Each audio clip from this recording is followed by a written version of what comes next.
이제 지난주에는 우리가 로마서 7장을 통해서 오호라라는 공고한 자로다라는 제목을 가졌는데 그 오호라라는 말이 굉장히 슬픔과 한탄의 표현의 그러한 앞에 하는 이제 그러한 말이죠. 그래서 이제 이 8장에 와서는 사실 그 정반대의 표현입니다. 그래서 그 앞에 가장 좀 적절한 무슨 그 감탄사가 있을까 하고 여러 군데를 찾아봐도 그게 참 쉽게 나오지가 않습니다. 뭐 그리스도 예수 안에 있는 자, 이것이 이제 오늘 본문의 제목인데요. 이 앞에 좋다라는 표현을 좀 하기 위해서 뭐 지하자라고 이렇게 붙여야 될까, 에헤르디아라고 붙여야 될까, 뭐 하다가 뭐 아싸라비아 뭐 이런 말도 들어봤는데 그런 걸 하다 보면은 그 어원들을 보는데 그게 또 우리 말이 아니고 또 일본에서 온 말이구나 뭐 이런 것들도 알게 되면서 재밌었습니다. 그냥 그리스도 예수 안에 있는 자라는 이 제목을 가지고 이제 7장과는 달라진 이 8장의 우리의 실상과 우리의 현실을 한번 살펴보도록 하겠습니다. 미국은 어느 나라 사람이든지 미국이라는 나라는 어느 나라 사람이든지 미국의 본토나 미국령의 나라에 와서 아기를 낳으면 그 아기에 대해서는 미국 국적의 여권을 줍니다. 일명 독수리 여권이라고 말하죠. 그 여권을 받기 위해서 우리나라에서는 한때 원정 출산이 유행하기도 했습니다. 왜 그토록 미국 여권을 받으려고 할까? 이유가 무엇일까요? 그것은 세계 최대의 국가고 최고의 학문을 가지고 있고 모든 것 있어서 참으로 가장 최고라고 말하기에 부족함이 없죠. 지금은 좀 달라졌겠지만 그래서 그 미국의 시민으로서 자유롭게 그곳에 와서 공부할 수 있고 그곳에서 살 수 있도록 하기 위해서 미국 시민권을 주는 것입니다. 뿐만 아니라 미국만큼 미국 국민, 미국 시민을 보호하는 나라는 없습니다. 그래서 어떤 국제적인 납치나 테러를 당하면 단 한 명이라도 미국 시민을 그렇게 납치하고 테러하면 그건 미국을 공격한 것으로 간주하기 때문에 미국은 끝까지 한 사람의 미국 시민이라도 보호하는 것입니다. 그런 나라가 이 세상에는 아직 미국만큼 있지 않습니다. 그러다 보니 기왕이면 우리가 살다가 여행도 갈 수도 있고 어떤 국제적인 위협과 테러를 당할 수도 있는데 그때 국가가 아무것도 나를 위해서 해줄 수 없다면 얼마나 슬플까. 그래도 미국은 그걸 위해서 나라가 움직여주니 이 미국 여권을 받으려고 하는 것입니다. 그러한 그 여권이 빛을 발하는 때는 결국은 평상시에는 잘 모르죠. 평상시에는 어떻게 보면은 우리나라 같은 경우는 우리나라가 더 좋죠. 건강, 보험이나 여러 가지로 혜택이 더 좋죠. 그러나 이러한 결정적인 위기의 때에는 그 여권이 빛을 발하는 것입니다. 왜 그러냐면 내가 어느 나라에 소속되어 있느냐에 따라서 그 사람을 취급하고 대우하는 것이 달라지기 때문에 그렇습니다. 로마서 7장, 우리가 지난주에 살펴본 로마서 7장에서 사도 바울은 우리가 죄의 법에 소속되어 있다. 우리의 국적이 죄의 법에 소속되어 있다. 죄로 말미암아 형성된 육신이라는 바로 그 육신에 소속되어 있는 우리의 존재. 거기서 우리의 한계가 무엇이다? 오라 나는 공고한 사람이로다. 라는 그 한계와 절망, 그것이 로마서 7장에서 말해주고 있습니다. 그 운명에서 벗어날 수가 없는 것이 바로 로마서 7장, 육신에 소속되어 있는 모든 인간의 현실이고 또 실상이다라고 말하는 것입니다. 이제 로마서 8장에 들어오면서 소속이 바뀌었음을 선언하는 것입니다. 이제 우리의 소속이 바로 그 육신의 소속에서 죄의 법이 지배하고 죄의 법이 적용되어지는 그 소속에서 이제는 우리가 소속이 바뀌었다. 그렇게 오늘 말씀하고 있습니다. 1절, 2절을 함께 읽겠습니다. 우리 8장 1절, 2절. 시작. 그러므로 이제 우리 그리스도 예수 안에 있는 자에게는 결코 정죄함이 없나니 이는 그리스도 예수 안에 있는 생명의 성령의 법이 죄와 사망의 법에서 너를 해방하였습니다. 아멘. 자, 그리스도 예수 안이라는 그리스도 예수께로 소속이 바뀌었는 것이에요. 우리의 국적이 바뀌었습니다. 그러니까 육신에 소속되어 있을 때는 죄의 법이 적용되었는데 그리스도 예수 안에 들어오면서 어떠한 법이 적용되냐면 죄의 법이 아닌 생명의 성령의 법이 이제는 여기서 적용된다라는 것이에요. 예. 그것이 바뀌어졌다라는 것입니다. 그걸 말합니다. 요즘 말로 얘기한다면 우리가 요즘 뭐 워낙 예능 또 연예인들이 많지 않습니까? 소속사가 바뀐 거예요. 그리고 소속사가 바뀌면 대우도 달라집니다. 달라져요. 그러니까 소속사가 우리가 전에는 육신이라는 소속사였는데 이제는 그리스도 예수의 소속사로 바뀌어졌다. 그렇기 때문에 이제는 새로운 그 소속사의 규정에 따라서 우리를 대우해 주겠다는 겁니다. 그것이 무엇이다? 생명의 성령의 법의 규정을 따라 우리를 대우해 주시고 우리를 경영하신다라는 것입니다. 지금까지 사도 바울이 말하고자 하는 것이 바로 이것입니다. 로마서 8장까지 오면서 지금까지 말하고자 했던 7장까지 말했던 것과 이제 8장에 와서 너희들은 이제는 소속이 바뀌었다. 소속사가 달라졌다. 이 사실을 이제는 알으라는 거예요. 소속사가 바뀌어졌으니까 대우도 달라지고 규정도 달라진다. 너희들은 새로운 법의 규정, 새로운 법의 적용을 받을 것이다. 그걸 우리에게 알려주는 것입니다. 그러니 더 이상 이전 소속사, 육신의 소속사에 소속되어 있을 때 적용되었던 죄의 법을 따라 살지 말고 이제부터는 생명의 성령의 법을 따라 너희들을 대우해 줄 것이니 그렇게 살아라. 그것이 이제 로마서 8장 이후의 말씀인 것입니다. 자, 여기서 소속이 바뀌었다라는 말은 다른 말로 우리가 구원받았다라는 것이에요. 예수를 믿고 구원받았다라는 것이 바로 소속이 바뀐 것입니다. 육신이라는 소위 회사에서 그리스도 예수가 오너로 계신 그 회사로 우리의 소속이 바뀌었다라는 것입니다. 그럼에도 불구하고 우리의 현실을 보면 많은 성도들이 구원받은 후에도 여전히 마치 육신에 소속되어 있는 것처럼 육신이라는 그 회사에 소속되어 있는 것처럼 살아간다는 것이에요. 이것이 우리의 딜레마고 이것이 난센스죠. 분명히 우리는 소속이 바뀌었는데 새로운 소속사에 소속되어 있음에도 불구하고 이전의 소속사에 소속되어 있는 것처럼 살아간다는 것입니다. 이것이 우리의 고민이에요. 왜 이런가? 왜 이런가?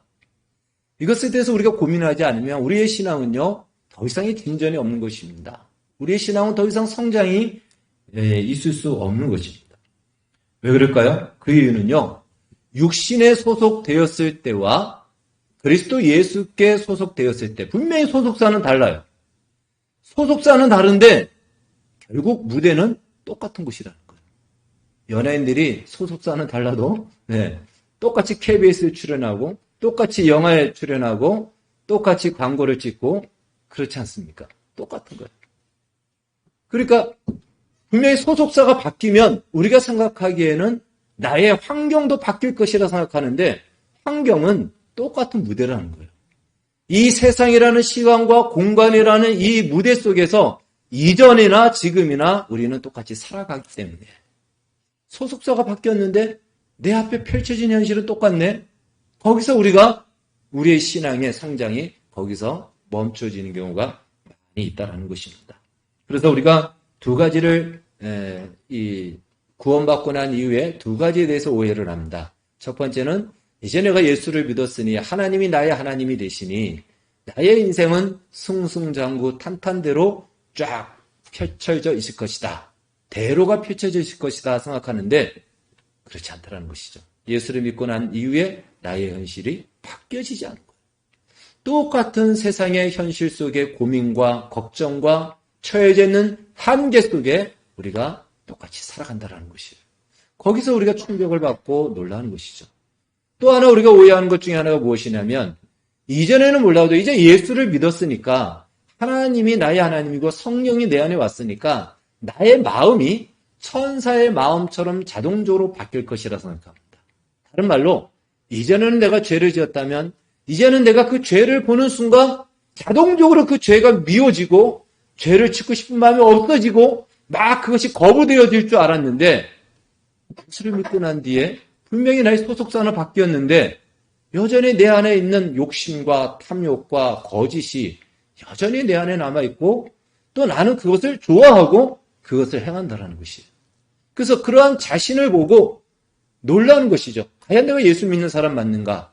이것 때문에 회의에 빠져서 신앙의 절망, 신앙의 냉소적으로 그리고 한 발자국 물러서서 이 신앙생활의 적극성을 잃어버리는 경우가 있다는 것입니다. 이 두 가지가 우리가 오해한 것이라는 것이죠. 결국 두 가지는 무엇이죠? 우리의 소속사는 바뀌어도 우리가 살아가는 우리의 무대는 바로 이전에 살던 세상이라는 시간과 공간을 가지고 있는 동일한 이 현실과 세상이라는 것입니다. 그렇기 때문에 우리가 거기서 놀라는 것이고 그러한 현실 속에 살아가는 그 한계 속에서 뭐가 달라졌지? 아무것도 다른 것이 없네 라는 이 절망으로 우리의 신앙이 냉소적이 되고 더 이상의 성장을 우리가 하려고 하지 않는다라는 것입니다. 자, 그러면 정말 바뀐 것이 없을까요? 소속이 바뀐 것 외에는 우리에게 어떤 변화가 없을까요? 로마서 8장에서는요, 소속이 우리에게 이미 바뀌었다. 그리스도 예수 안으로 이미 우리의 소속이 바뀌었다라고 한 그것을 전제하면서 우리에게 어떤 변화가 주어졌는지, 다른 말로 우리에게 어떤 복이 주어졌는지를 사실은 로마서 8장은 아주 구체적으로 말해주고 있습니다. 그래서 로마서 8장은요, 로마서에서 가장 중심이 되는 로마서 8장 전체를 암송해도 암송 대회가 있을 만큼 로마서 8장은 굉장히 중요한 내용들로 많이 가득 차 있습니다. 가장 먼저 일어난 변화는 금방 우리가 말씀 읽은 것처럼 그리스도 예수 안에 있는 자에게는 결코 정죄함이 없다라는 것입니다. 죄의 법이 적용될 때는 죄를 짓는 자에게는 정죄가 들어갑니다. 그 정죄가 항상 그 죄의 법에 적용되어지는 결과여 심판인 것이죠. 그런데 이제 우리에게는 그 정죄가 없다라는 것이에요. 정죄함이 우리에게는 더 이상 있지 않다라는 것입니다. 죄의 법이 적용되지 않고 생명의 성령의 법이 적용된다라는 것입니다. 심판의 두려움을 가질 필요가 없다라는 것입니다. 여러분, 사람들 안에는 막연한 두려움이 있습니다. 그래서 어떻게 하면 그 두려움을 없애버릴까요? 세상에 힘이 있다라고 하고 좋다라고 하고 하는 그런 것들로 사람들은 그것을 치장하는 것이죠. 그래야 뭔가 두려움이 없어질까 하지만 여전히 그 두려움은 계속 남아있습니다. 이 두려움은 어디에서 시작됐을까요? 두려움은 바로 죄에서 시작된 것입니다. 죄를 지음으로 말미암아 하나님과 우리의 관계가 단절이 됐죠. 그전에는 하나님이 우리의 보호자가 됐는데 하나님과 우리가 단절이 되면서 우리의 보호자가 사라진 거예요. 그때부터 사람은 두려움을 갖게 됩니다. 죄는 본성적으로, 본능적으로 두려움을 갖게 돼 있어요. 왜? 자기가 그 죄에 대한 대가를 책임져야 되기 때문에 그걸 알고 있거든요. 그래서 이 두려움을 가지고 살아갑니다. 이 두려움의 문제, 이것을 가지고 인간은요, 여기에서 수많은 종교가 나오는 거예요. 이 두려움의 문제를 어떻게 해결할 것인가, 이 불안의 문제를 어떻게 해결할 것인가 해서 여러 가지의 종교가 나오고 철학이 나옵니다. 그러나 아무것도 그 무엇도 그것을 해결하지 못합니다. 왜 그럴까요? 죄가 있는 한 그 두려움은 떠날 수가 없는 것입니다. 정죄가 있는 한 이게 두려움은 벗어날 수가 없는 것입니다. 그러나 예수 안에 있는 자에게는 이 죄의 문제가 해결이 되었기 때문에 예수께서 우리의 죄의 문제를 해결해 주셨기 때문에 더 이상 이 정죄를 우리가 받지 않아도 된다는 것이에요. 더 이상 두려움 속에 우리가 살지 않아도 된다는 것입니다. 생명의 성령의 법이 지배하는, 적용되어지는 그 자리에 와 있다는 것이 바로 이것을 말해주고 있습니다. 자, 뿐만 아니라 이 성령의 법이란 15절 16절에서 말씀하고 있듯이요, 성령이 친히 이제 우리 안에 거하시게 되었다는 것입니다. 성령이 우리 안에 거하시게 됐습니다. 이것이 아주 로마서 8장에서 소속이 바뀐 너희에게 주어진 놀라운 축복이며 놀라운 변화다라고 말해주는 것입니다. 성령이 우리 안에서 우리 영과 더불어 우리가 하나님의 자녀라는 것을 증거하신다. 여러분, 하나님의 자녀라는 것을 어떻게 우리가 알 수 있을까요? 성령이 우리 안에서 그것을 증거하시는데 내 영이 그걸 들을 수 있다는 것이에요. 내 영이 그 증거를 듣고 내 영이 내가 하나님의 자녀라는 것을 확신할 수 있게 됐다는 것입니다. 그것은 다른 말로 성령이 우리 안에 거함과 동시에 우리 안에 새로운 영이 생겨났다는 것이에요. 이것이 바로 영적 생명입니다. 영적 생명이에요. 이 말씀을 묵상하면서 어떻게 이것을 우리가 이해할까 하는 가운데 한 이미지가 떠올랐습니다. 여러분, 그 곤충들을 보면은 더듬이가 있어요. 더듬이. 더듬이로 그들은 후각도 있고요. 더듬이로 촉각도 느낍니다. 그래서 더듬더듬 하면서 그것이 내가 먹을 먹인지 아닌지도 판단하고 파악하고 냄새도 맡는다고 합니다. 그 감각 기관이죠. 더듬이는. 예. 그런데 육신에 소속되어 있는 사람들은요. 육신의 감각밖에 없습니다. 그래서 그들은 육신의 일만 생각하는 거예요. 그리고 육신을 위해서만 살아갑니다. 그럴 수밖에 없는 것이 육신의 감각만 있기 때문에 그래요. 한마디로 육신의 것만 더듬을 수 있는 더듬이가 있기 때문에 그 이상에 대해서는 아무런 생각도 없고 또 아무런 어떤 기대와 그리고 그것에 대해서 느끼는 것도 없다는 것입니다. 그런데 예수 그리스도 안에 있는 자에게는 또 하나의 더듬이가 생겨난 거예요. 우리에게 영적으로 영적 생명이라고 하는 영적 감각, 하나님을 감각할 수 있는 그 영적 더듬이가, 생명의 더듬이가 또 하나 우리에게 주어진 것입니다. 그래서 우리가 하나님의 일을 생각할 수 있는 거예요. 우리 안에 성령이 말씀하시는 것을 우리가 들을 수 있게 됩니다. 성령이 아무리 우리 안에 있어도 우리가 들을 귀가 없으면 성령이 말씀하시는 것을 우리가 듣지 못합니다. 그런데 그것을 들을 수 있는 영적인 우리의 감각, 영적인 더듬이가 하나 더 생겨서 비로소 우리는 육신의 일만이 아니고 하나님의 일, 하나님의 생각을 우리가 같이 공유하고 그것에 대해서 우리는 생각도 할 수 있는 그 변화가 우리 안에 생겨났다는 것입니다. 이건 엄청난 것입니다. 그런데 우리가 살다 보면은 그런 경우 있잖아요. 사실 어떤 많은 사람들이 이 색깔을 가지고 지구상에 있는 99%가 이거 까만색이다 얘기하면 우리가 아무리 하얀색이라고 얘기해도 누구만 이상하게 되죠? 네. 하얀색이라고 얘기하는 사람은 바보가 되는 거예요. 99% 사람이 다 까만색이라고 얘기한다면 이게 아무리 하얀색이라도 하얀색이라고 얘기하는 사람은 바보가 되는 겁니다.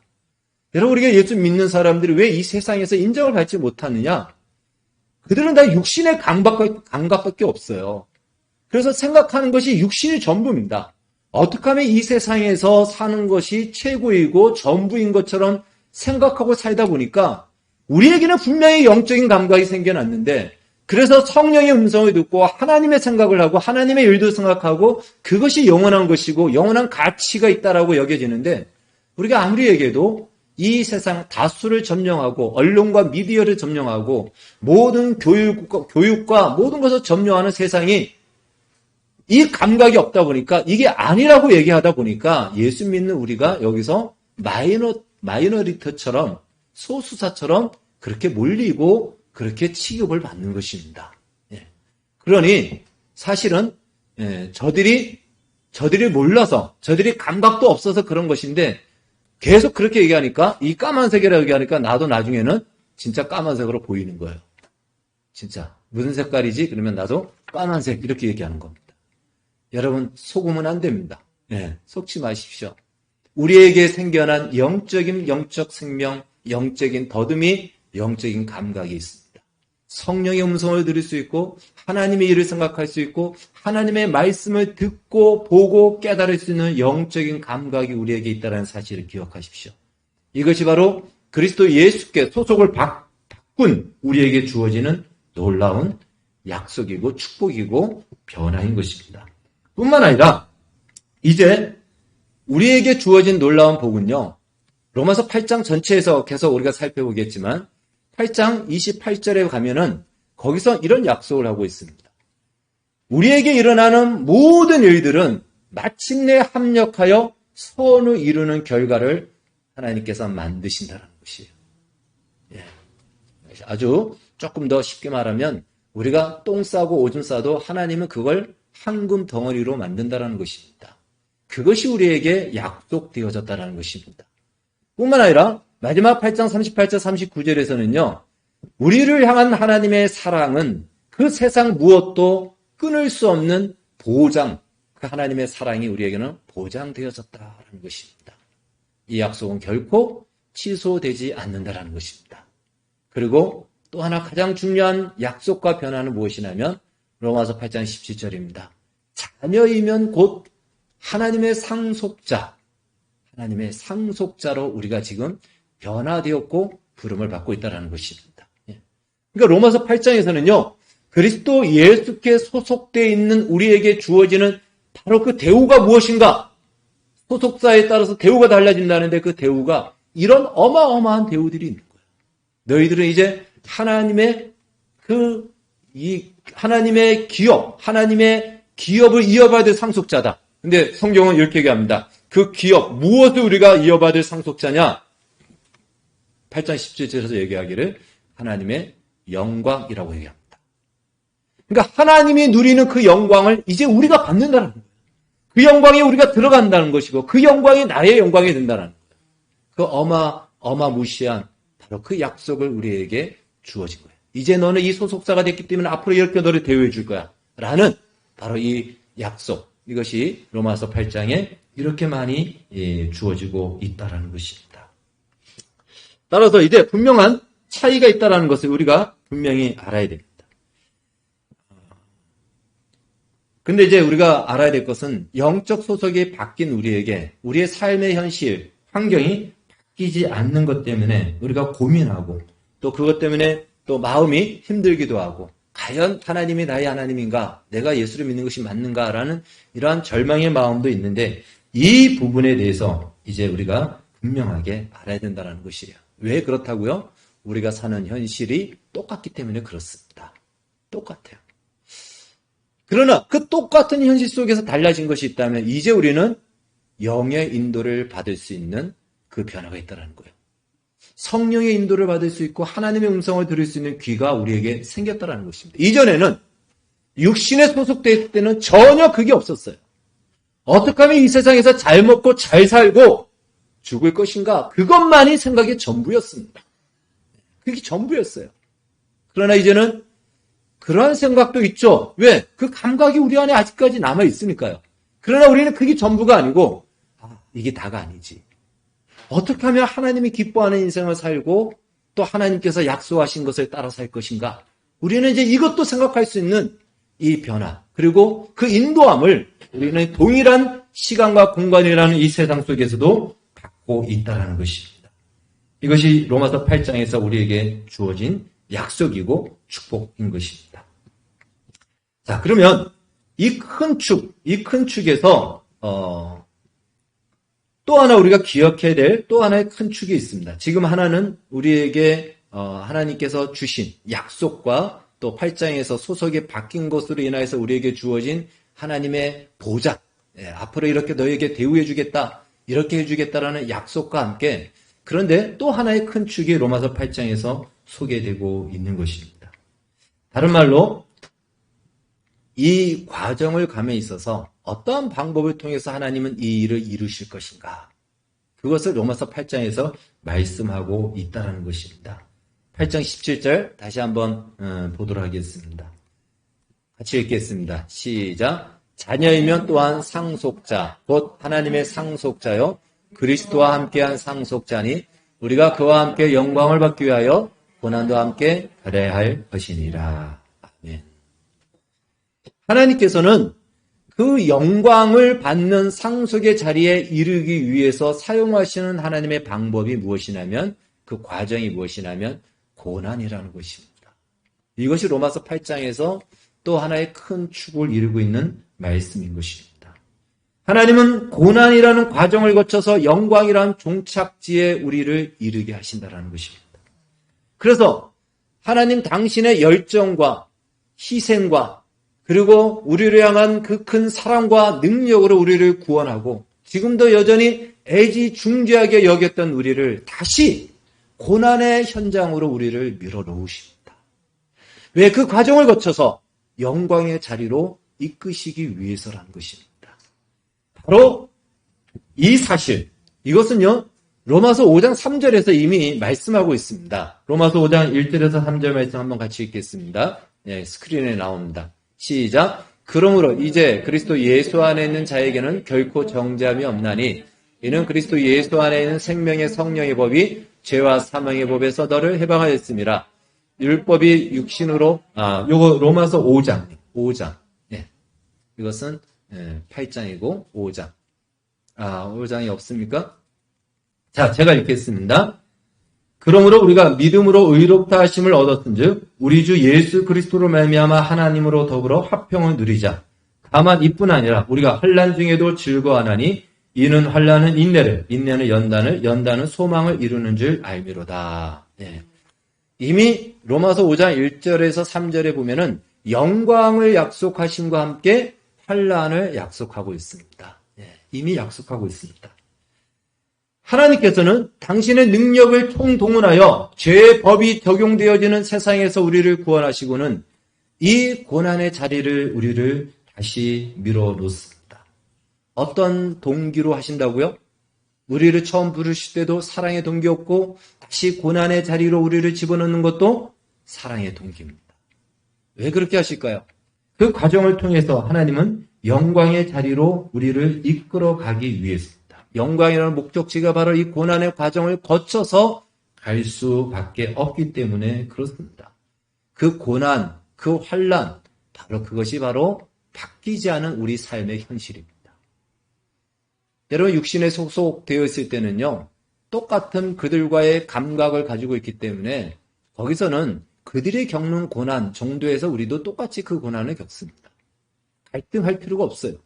그런데 똑같은 그 현장에서 이제 우리는 영의 감각을 가지게 된 거예요. 하나님의 감각을 가지게 돼서 세상대로 살면 안 된다는 걸 알기 때문에 갈등하게 됩니다. 그 방식을 따라 안 살 수도 없지만 또 따라갈 수도 없고 고민하고 굉장히 어려운 현실을 우리는 살아갈 수밖에 없어요. 우리의 삶의 현실, 바뀌지 않은 현실이 바로 그런 고난의 현실이라는 것입니다. 하나님이 왜 그 고난의 자리에 우리를 집어넣으시느냐? 그 과정을 통해서 하나님이 우리를 하나님의 사람으로 만들어 가기 위한 것입니다. 그래서 그 고난의 현실로 우리를 다시 집어넣는 것입니다. 여러분, 우리가 예수를 믿는다고 해서 우리 환경은 즉시로 바뀌지 않습니다. 그리고 우리의 마음이 천사처럼 되지도 않습니다. 여전히 똑같습니다. 이전과 똑같아요.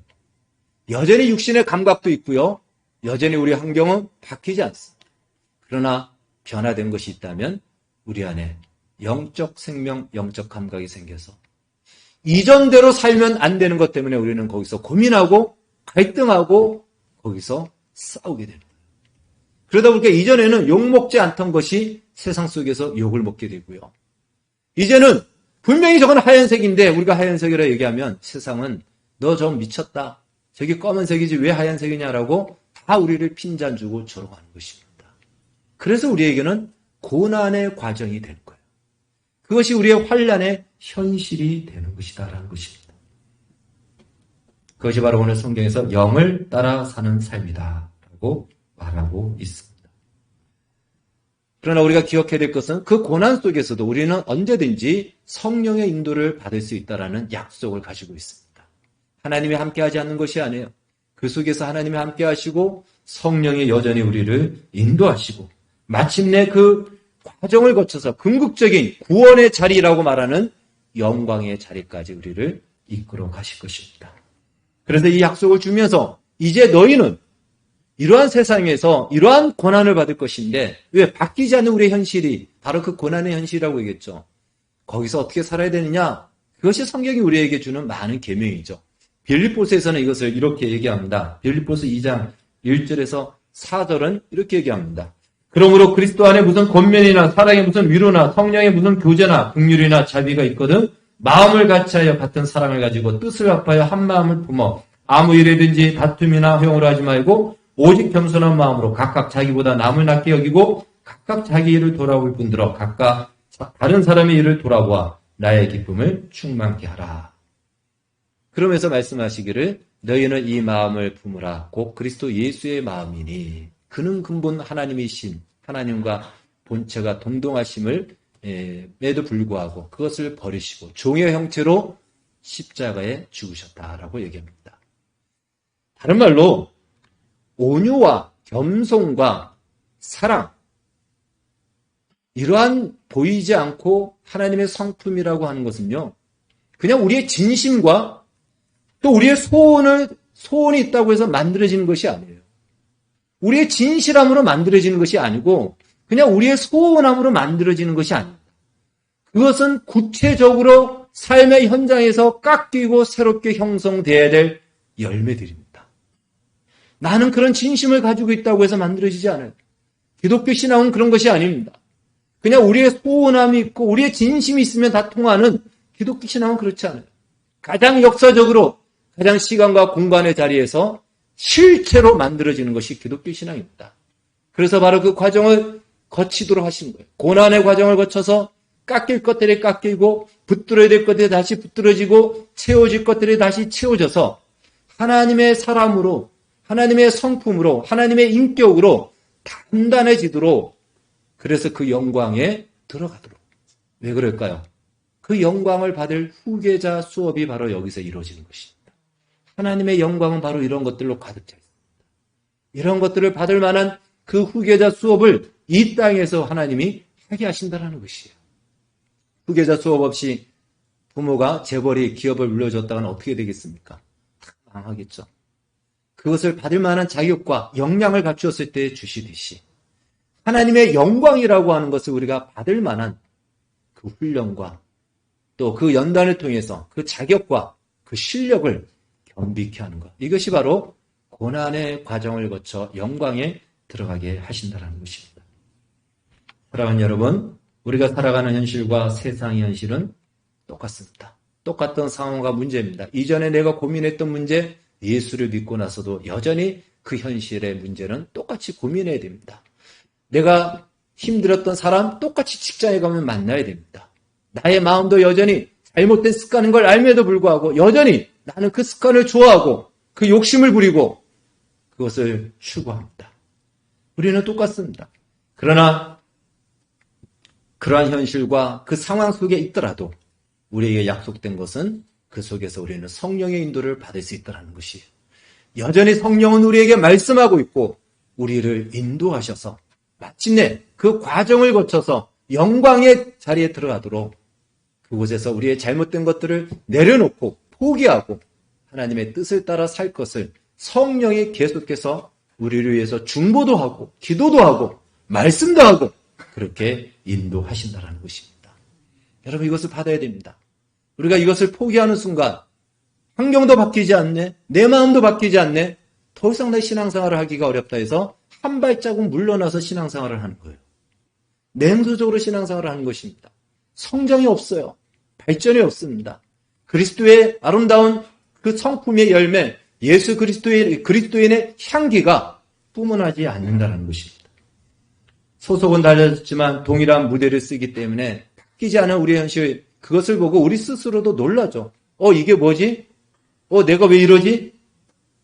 뿐만 아니라 세상은 이렇게 말하죠. 하나님이 너와 함께 하는데 왜 너의 상황과 현실은 바뀌지 않아? 라고 우리를 조롱하듯이 얘기합니다. 그러다 보면 그 말을 듣다 보면 점점 세상을 두려워하게 되고 나중에는 예수 믿는 것이 억울하다라는 그런 마음까지도 느끼게 되는 거예요. 나는 예수 믿는데 하나님이 왜 아무것도 안 해주시냐? 이런 마음을 가지게 되는 것입니다. 이것이 바로 신앙의 무기력함에 우리가 빠지게 되는 것입니다. 여러분 세상은 하나님을 모릅니다. 감각할 수 없어요. 그래서 세상은 그들 스스로 그들이 가지고 있는 더듬이라는 것은 이성이죠. 인간의 이성으로는 하나님을 알 수 없다, 신을 알 수 없다라 해서 스스로 그들은 불가지론자라고 얘기합니다. 알 수 없어요. 맞아요. 이성으로는 알 수 없습니다. 그러나 우리에게는 하나님을 알 수 있는 영적인 생명의 감각을 주셨습니다. 그렇기 때문에 그 세상의 말에 우리의 마음을 빼앗길 것이 아니고 기억해야 됩니다. 하나님이 지금 나에게 고난의 현실을 허락하신 것은 이 고난의 과정을 통해서 하나님의 사람으로 나를 만들어 가기 위한 것이다. 그렇게 생각하십시오. 그것이 맞습니다. 그래서 낙심하고 절망하지 말고 오히려 그 기회를 삼아서 물러나는 것이 아니고 하나님의 성품과 인격으로 단단해지도록 훈련되어지고 단련되어지는 거예요. 하나님은 반드시 그러한 우리를 통해서 당신의 영광을 나타내시고 그 자리에 우리를 이르게 하십니다. 우리에게는 세상에 알 수도 없고 걸어갈 수도 없고 또 느낄 수도 없는 영적 생명이 있다는 사실을 기억하십시오. 그래서 세상에서는요, 아무리 박사라도 인생의 의미를 찾지 못하잖아요. 그러나 예수 믿는 우리에게는 중학생만 돼도 인생의 의미와 가치가 무엇인지 알게 되는 거예요. 인생이 무엇을 위해서 살아야 되고 이걸 아는 거예요. 박사 10개를 가지고 있어도 세상은 알 수 없는 거예요. 왜? 그들이 가지고 있는 더듬이는 그냥 한쪽 더듬이, 육신의 더듬이밖에 없기 때문에 그렇습니다. 왜 어떻게 중학생만 돼도 알고 초등학생만 돼도 우리는 알 수 있을까요? 이미 우리 안에 영적 생명의 감각이 생겼기 때문에 그렇습니다. 세상은 육신의 일밖에는 모르기 때문에 그것이 전부라고 큰 소리치고 그것 가지고 차별을 하고 그것 가지고 사람들을 무시하는 것입니다. 이 거짓말에 우리가 넘어가서는 안 됩니다. 그것이 세상이라는 사실은 우리가 알지만 거기에 우리의 마음을 뺏겨 우리의 인생을 그렇게 살아가서는 안 된다는 것입니다. 진짜 훌륭하고 명예로운 것은 우리가 이러한 세상에서 성도로 믿음을 지키며 사는 것입니다. 우리는 장차 하나님의 영광을 상속받을 상속자로 지금 후계자 수업을 받고 있다는 이 사실을 알고 성도로 살고 믿음으로 사는 것을 명예를 여기고 영광으로 삼는 우리의 인생이 되어지기를 주의 이름으로 축원합니다. 기도하겠습니다. 하나님 아버지 감사합니다. 우리에게 하나님의 나라의 영광을 상속받을 후계자로 부르셨고 마침내 그 자리에 이르게 하심을 믿사오니 끝까지 이 믿음을 따라서 영광스럽게 명예롭게 믿음을 따라 믿음을 지키며 살게 하옵소서. 예수님의 이름으로 기도하옵나이다. 아멘.